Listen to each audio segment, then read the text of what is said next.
আমাদের সবারই তো ভবিষ্যৎ ওই ফুটফুটে অন্ধকারে ছাওয়া। ওই স্বয়ং ধূমাবতী যেন বাহুগুলো নৃত্য করছে।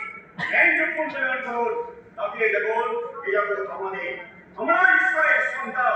এই সবর্ণ একমাত্র আমাদের।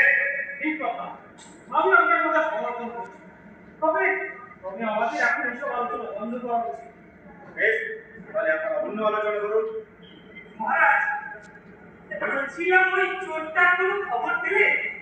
অতি বেশ কাজে এদের মধ্যে জমি প্রস্তুত করে বিজ্ঞাপন প্রকাশ করে তাহলে চলুন না একটু সবাই মিলে সচক্ষে দিকে আসি। ওইখানে এখনই আমাদের যাওয়া ঠিক হবে, কারণ সামান্য একটা চোরের কাছে আমাদের দুর্বলতা ধরা পড়েছে। সমাজের এক জঘন্যতম জীবনচর চোর মানুষের বিশ্বাসের পথে রাইমালা সৃষ্টি করেছে। কিন্তু মন্ত্রীমশাই, এ তো শেষের চোর নয়, এ রীতিমতো প্রতিভাবান চোর। একটা মহৎ পিতার অধিকারীও বটে। মন্ত্রী মশাই ঠিকই বলেছে। ও একটা মহৎ পিতার অধিকারী হলো, আসলে একটা চোর। ওর সামনে আপনি প্রকাশ করা আমাদের যুক্তি যুক্ত হবে না। বেশ, তাহলে রাজামশাই আমি আসছি। হ্যাঁ, আসুন। মহারাজ, জমি ও বীজ প্রস্তুত। এখন বিশেষ জরুরি পরামর্শের জন্য তোমরা আপনার সাক্ষাৎ পাবে। যাও, নিয়ে এসো। মহারাজ, মহারাজ, তুমি পরামর্শ করবার দিন। হয় ওই বীজ বপন সম্বন্ধে কোনো গভীর আলোচনা হবে। জয় মহারাজের জয়। বলো, কি অভিপ্রায়ে তুমি আমার সাক্ষাৎ প্রার্থী হয়েছো? মহারাজ, জমি ও বীজ আমার প্রস্তুত। বেশ, বপন করুন। এবার যে আমার একজন বপনকারী চাই। বপনকারী? কেন? এটা তো কোনো সমস্যাই নয়। তুমিই বপন করো। হ্যাঁ, আমি?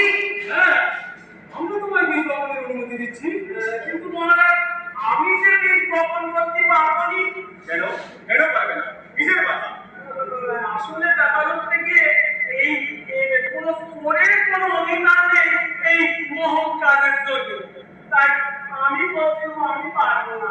আমি তো চোর, আমি এই বীজ বপন করতে পারবো। তার অর্থ? তার অর্থ যে সরল মহারাজ, এই বীজ বপনের একটা অর্থ আছে। যে চোর নয়, অর্থাৎ জীবনে যে কোনোদিনও চুরি করেনি, কেবলমাত্র সেই ব্যক্তি এই বীজ বপনের অধিকার।